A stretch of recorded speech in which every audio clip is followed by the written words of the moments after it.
Radio UNAM es un medio que promueve el diálogo, la diversidad y la libertad de expresión en un marco crítico y respetuoso. Los comentarios expresados a lo largo de su programación reflejan la opinión de quien los emite, mas no de la radiodifusora. La actualidad. La actualidad. La actualidad. La actualidad demanda cuidar nuestra salud. Estar informados es nuestra mejor herramienta. Hipócrates 2.0. Investigación y vanguardia en salud. Una producción de Radio UNAM y el Programa Universitario de Investigación sobre Riesgos Epidemiológicos y Emergentes. PUIRE. Hipócrates 2.0.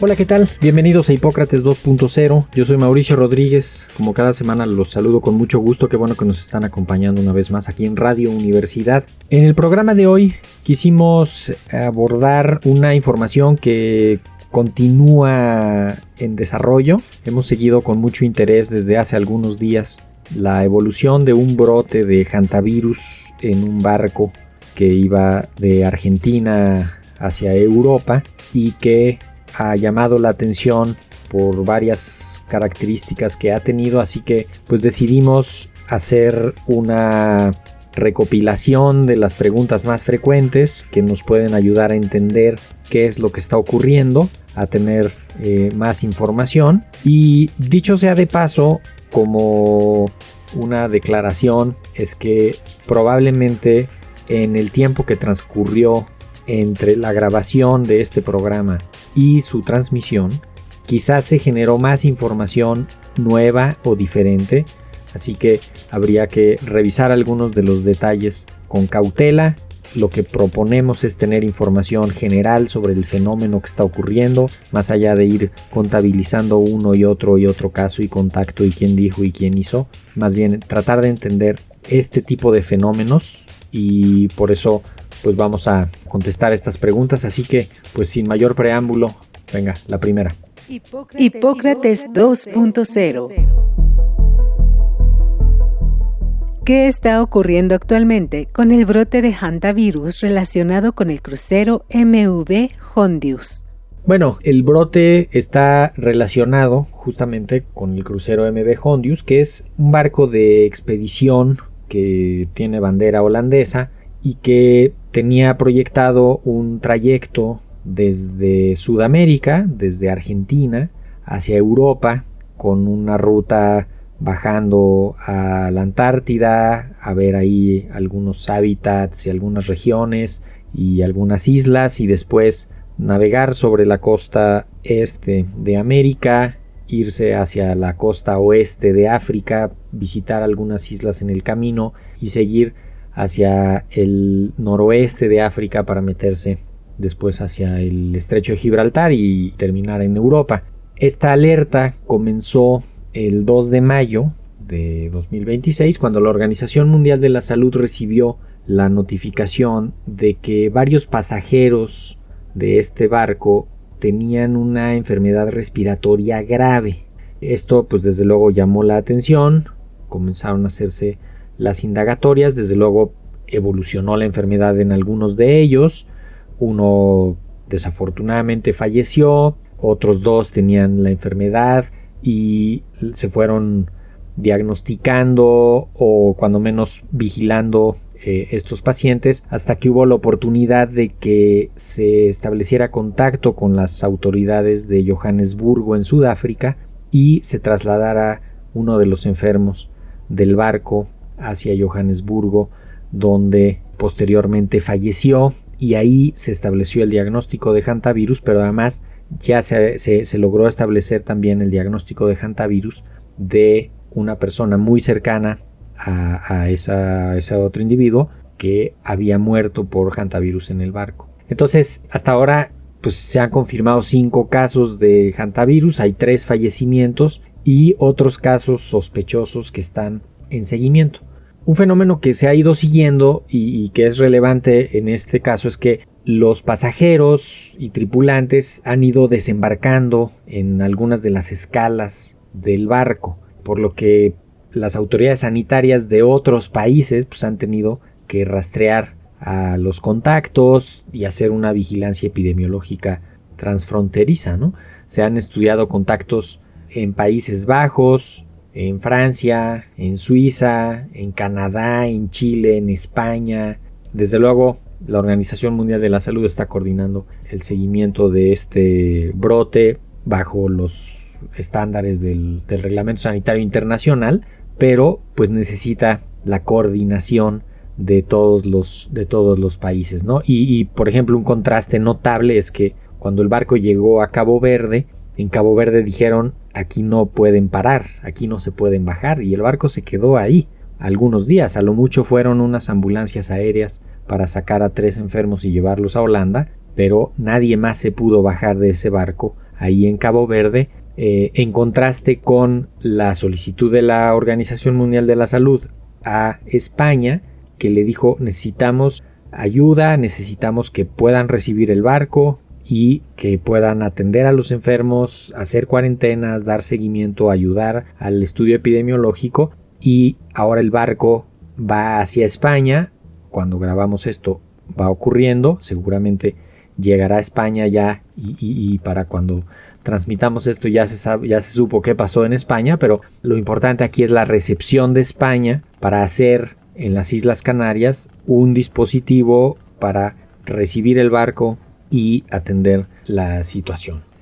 ¿Qué son los hantavirus y por qué este caso ha llamado tanto la atención? Los hantavirus son una familia de virus transmitidos principalmente por los roedores que están prácticamente presentes en todo el mundo. Los roedores no desarrollan una enfermedad grave, pueden tener el virus y estarlo eliminando por la saliva, la orina, las heces y contaminar los sitios donde se generan partículas que quedan suspendidas o que se provoca el contacto directo con esas superficies contaminadas y eso infecta a las personas, ¿no? En los humanos estos virus pueden causar cuadros parecidos a la gripa, la influenza, COVID, ¿no? Como una enfermedad respiratoria que puede ser notable.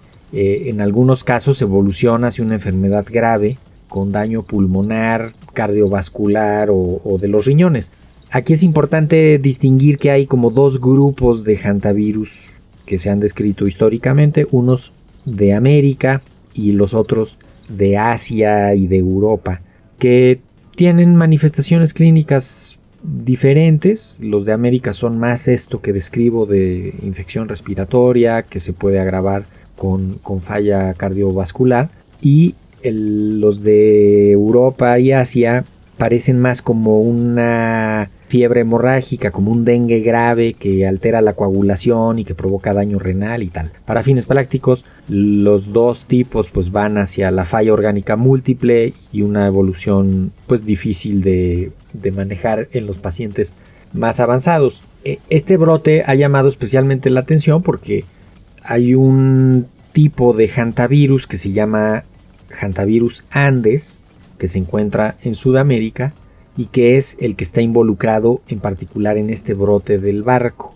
A diferencia de otros hantavirus, porque además es una enfermedad que se presenta en humanos en varios sitios, hay brotes todos los años, en varios lados pues se presenta esta enfermedad, sin ser un problema así epidémico grande, pero no hay muchos contagios entre personas. La mayoría de los contagios son directos por el contacto con los materiales contaminados, los lugares contaminados con las orinas y la orina y las heces de los roedores. Entonces, este hantavirus Andes se ha descrito que puede contagiarse de persona a persona, digamos de forma limitada, pero más que los otros, ¿no? Eso no quiere decir que se comporta como influenza o como COVID, ¿no? Que es fácilmente contagioso, pero sí, pues desde luego obliga a mantener una vigilancia más estrecha. ¿Cómo se transmite normalmente el hantavirus?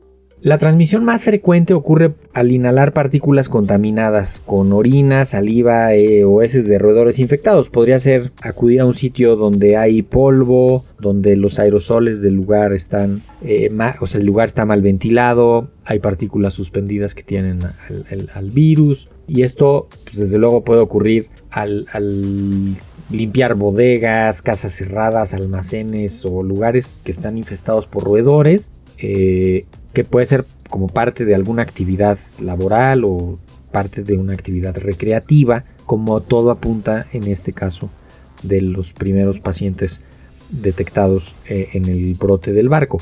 Al ir a un sitio donde te metes, puede ser a una cueva o a una granja o a algún rancho o alguna actividad en donde vas a estar cerca de donde pudiera haber ratas, pues el riesgo desde luego aumenta. La transmisión entre personas es poco común. Prácticamente solo se ha descrito que ocurre con el virus Andes y generalmente requiere convivencia cercana, prolongada y contacto estrecho con una persona enferma. El periodo de incubación varía entre 1 y 6 semanas. Esto hace que el rastreo epidemiológico sea muy difícil, especialmente cuando las personas viajan entre distintos países, incluso antes de desarrollar síntomas, ¿no? Y lo estamos viendo ahorita. Por ejemplo, una de las personas que se está estudiando en Zúrich, en Suiza, estuvo en el barco durante una etapa del viaje y luego salió y se fue a su país de regreso, y cuando empezó el problema pues le avisaron: oye, está este problema, necesitamos que vengas al hospital para revisarte, y ya lo fueron a revisar y ya vieron que sí, que estaba contagiado, que tenía sintomatología leve y que no la hubiera sospechado de alguna otra manera por el tiempo también que había pasado, y eso complica el seguimiento. ¿Cómo se diagnostica el hantavirus? ¿Existe tratamiento o vacuna? El diagnóstico suele comenzar con sospecha clínica y epidemiológica, ¿no? Que sean síntomas compatibles, que se cumpla una definición operativa de caso, antecedentes de viajes, contacto con roedores o convivencia con casos confirmados, ¿no? Después, ya que se tiene la sospecha establecida, pues se toman pruebas de laboratorio, se analizan y se buscan los genes del virus y se detecta si están o no presentes. Hay pruebas que ya están estandarizadas. Este virus, pues les digo que sí se busca desde hace tiempo y que se está evaluando, incluso es parte de una vigilancia especial de las enfermedades virales poco frecuentes, pero ahí está ya la herramienta. Actualmente no existe un tratamiento antiviral específico contra los hantavirus y tampoco vacunas que se usen así de forma generalizada, ¿no? Hay vacunas en desarrollo, hay tratamientos experimentales, pero como es una situación muy poco frecuente, pues es muy complicado desarrollar, probar y tener toda la evidencia que se necesita para demostrar que algo funciona, que es útil, que es rentable, que se puede implementar, etcétera, ¿no? Entonces, el manejo de los pacientes depende principalmente de la detección temprana, de la vigilancia médica, de las condiciones predisponentes de la persona, los cuidados que se le den, sobre todo cuando van teniendo complicaciones, en particular esto que se describe de las complicaciones respiratorias, pero puede ser también las complicaciones hemodinámicas, de alteraciones en la coagulación, falla del funcionamiento de los riñones, etcétera, ¿no? Entonces se necesita una atención especializada, hospitalaria, multidisciplinaria en estos pacientes, sobre todo cuando comienza a evolucionar la enfermedad hacia cuadros más graves. ¿Por qué un crucero puede favorecer este tipo de transmisión? Los cruceros son espacios cerrados donde varias personas, decenas, cientos de personas, conviven de manera cercana durante días o incluso semanas, ¿no? Y comparten áreas comunes, actividades, y esto puede favorecer la propagación de enfermedades infecciosas. No es raro que haya brotes de infecciones respiratorias, de diarreas asociadas a cruceros, ¿no? Nos acordamos del crucero Diamond Princess en febrero de 2020, al inicio del COVID, que estuvo en las afueras de Hong Kong, y que fue un problema relevante para la propagación del virus, que incluso allá adentro tuvieron un problema importante porque pues, era un barco muy grande y estaba justamente la transmisión de ese nuevo virus ahí. En estos escenarios puede favorecerse la propagación de estos microorganismos. Además, si una persona desarrolla enfermedad grave durante la travesía, pues el barco normalmente no cuenta con servicios médicos de alta especialidad, ¿no? Cuidados intensivos, banco de sangre, pruebas de diagnóstico, un laboratorio clínico, etcétera, ¿no? Entonces no se pueden manejar adecuadamente las complicaciones respiratorias severas, la evaluación médica y el acceso rápido a los hospitales pues resulta fundamental, ¿no? en estos casos.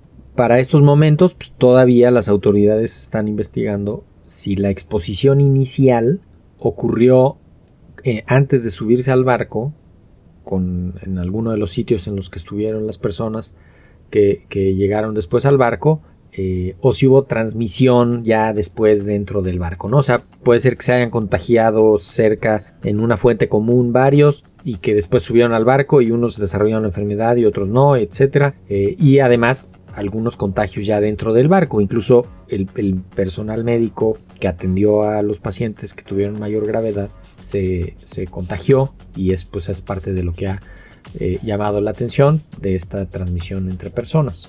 ¿Debemos preocuparnos por una nueva pandemia o una situación fuera de control? Bueno, hasta el momento no hay evidencia de que se trate de una situación similar a la de COVID-19. Es un virus diferente, es un virus que tiene una capacidad de contagio menor, es un virus que no se propaga fácilmente entre personas, el tiempo de incubación es diferente, la evolución de la enfermedad es diferente. La Organización Mundial de la Salud mantiene la evaluación del riesgo global como baja, precisamente porque la transmisión entre personas parece limitada, el número de casos sigue siendo relativamente pequeño y localizado al contexto del brote alrededor de lo que ha ocurrido con el barco. Además, los sistemas internacionales de vigilancia pues, ya están realizando rastreo de contactos, monitoreo clínico y coordinación entre los países, ¿no? Sabemos que hay 2 personas en Chile que estuvieron en el barco y que los están vigilando, 3 personas en Canadá que estuvieron en el barco y que los están vigilando, 2 personas en España que estuvieron también en el barco y los están vigilando, una persona que estuvo en contacto con uno de los enfermos en un aeropuerto en Johannesburgo y le están investigando, algunos pasajeros que viajaron junto a una persona en el avión que también los están vigilando en Francia, sabemos de la persona en Suiza. Entonces pues sí implica una coordinación entre países importante, y además pues este evento nos recuerda que las enfermedades emergentes siguen existiendo, que la movilidad, la conectividad global puede facilitar la dispersión internacional de brotes que en otros tiempos, en otras condiciones pues, eran poco comunes y ahora cada vez vemos más frecuentes, ¿no? Incluso vale la pena recordar que el 19 de diciembre de 2025, a finales del año pasado, la Organización Panamericana de la Salud emitió una alerta internacional porque había aumentado durante el segundo semestre del año el número de casos de hantavirus en varios países en América del Sur.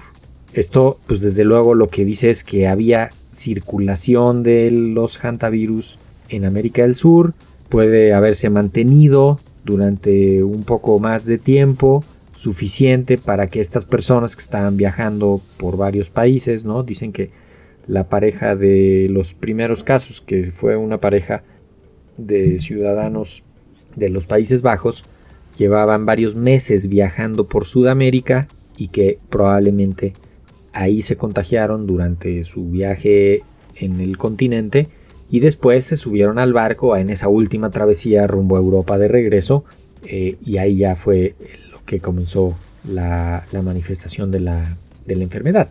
Entonces esto pues nos lleva justamente a recordar, a entender esta movilidad, el riesgo de la zoonosis, esto que le llamamos técnicamente el desbordamiento de los microbios de los animales hacia el ser humano, que pues cada vez son más frecuentes y más allá de que causen un problema grave a nivel global, pues pueden ir causando problemas específicos en las regiones o en los sectores involucrados, ¿no?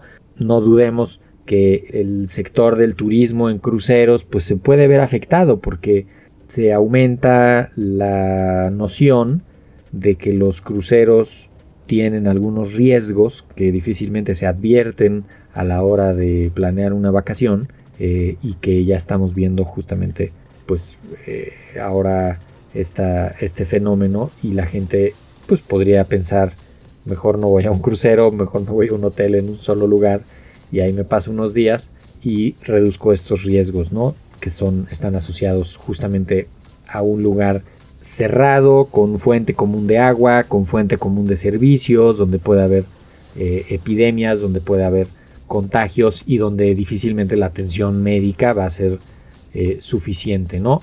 La mayoría de los barcos van parando y llevan trayectos diferentes al de este barco holandés, que sí tenía justamente ese trayecto transatlántico desde el sur de Argentina hasta el norte de Europa, que pues desde luego pues representa trayectos muy largos y condiciones diferentes a lo habitual, y no es un barco muy grande tampoco, porque precisamente tenía que meterse en zonas remotas, en condiciones muy adversas que los grandes barcos a veces no alcanzan a lograr llegar, ¿no? ¿Qué lecciones deja este brote para la salud pública internacional? Este brote, que además surge en un momento difícil para la salud pública internacional, porque entró en vigencia la salida de los Estados Unidos de la Organización Mundial de la Salud en enero de este año, y se está reacomodando la capacidad diagnóstica, la asesoría técnica, los recursos y todo lo que proveía Estados Unidos a la Organización Mundial de la Salud y a todos sus aliados, y entonces pues se está haciendo frente sin eso, o cuando menos de forma tangencial, tratando de no perder ese apoyo en algunas cosas, ¿no? Sobre todo en algunos aspectos técnicos. Dicho sea de paso, Estados Unidos está en una situación particularmente preocupante porque la administración actual corrió a muchos de los inspectores de barcos de un programa sanitario de inspección de barcos que tenía el Centro para el Control de las Enfermedades en los Estados Unidos, y pues ha visto reducida su capacidad de vigilancia de la sanidad, de la seguridad sanitaria en los barcos, de manera que pues si tuvieran algún riesgo en los Estados Unidos tendrían quizá mayor dificultad para atenderlo. Al mismo tiempo de compartir información, también Estados Unidos se retiró de muchas de las plataformas de intercambio de información por decisión de la administración actual. Entonces, este brote nos muestra la importancia de la vigilancia epidemiológica internacional, que tiene que ser una cooperación entre los países, ¿no? Para lograr tener la capacidad de responder rápido ante enfermedades emergentes como esta. También pues nos recuerda cómo los viajes internacionales, los cruceros, los vuelos pueden convertir rápidamente un evento localizado en un problema multinacional. O sea, lo que se pudo haber quedado contenido en un barquito así en el Atlántico, pues de pronto involucra a varios países en pues casi todos los continentes, que están buscando y rastreando contactos y tratando de ver a los posibles enfermos. Entonces, pues no hay que perder de vista esos riesgos, ¿no? Se necesita fortalecer los sistemas de vigilancia, y también, pues esto nos recuerda que muchas amenazas emergentes están relacionadas con la interacción entre nosotros, los seres humanos, y los animales y el ambiente, ¿no? Esto hace, pues desde luego, prioritario que los abordemos con una perspectiva, con un enfoque de una salud, ¿no? Y que pues podamos tener una preparación sanitaria global. Esperemos que se cumplan los protocolos, que haya transparencia en la información, que se encuentren los casos, los contactos, que se siga informando. Por lo pronto, pues queríamos ponerles esta información sobre la mesa. Tenemos que cerrar el programa, vamos a seguir actualizando la información, seguramente aquí mismo en los espacios de Radio UNAM estaremos participando para tratar de irle siguiendo el paso a este fenómeno. Por lo pronto nos tenemos que despedir. Yo soy Mauricio Rodríguez, esto fue Hipócrates 2.0, quédense un rato más en sintonía de Radio Universidad. Hasta la próxima. Hipócrates 2.0 es una producción de Radio UNAM y el Programa Universitario de Investigación sobre Riesgos Epidemiológicos y Emergentes, PUIRE, coordinado por el Dr. Samuel Ponce de León. Te esperamos la próxima semana. Hipócrates 2.0. Radio UNAM. Experiencia sonora.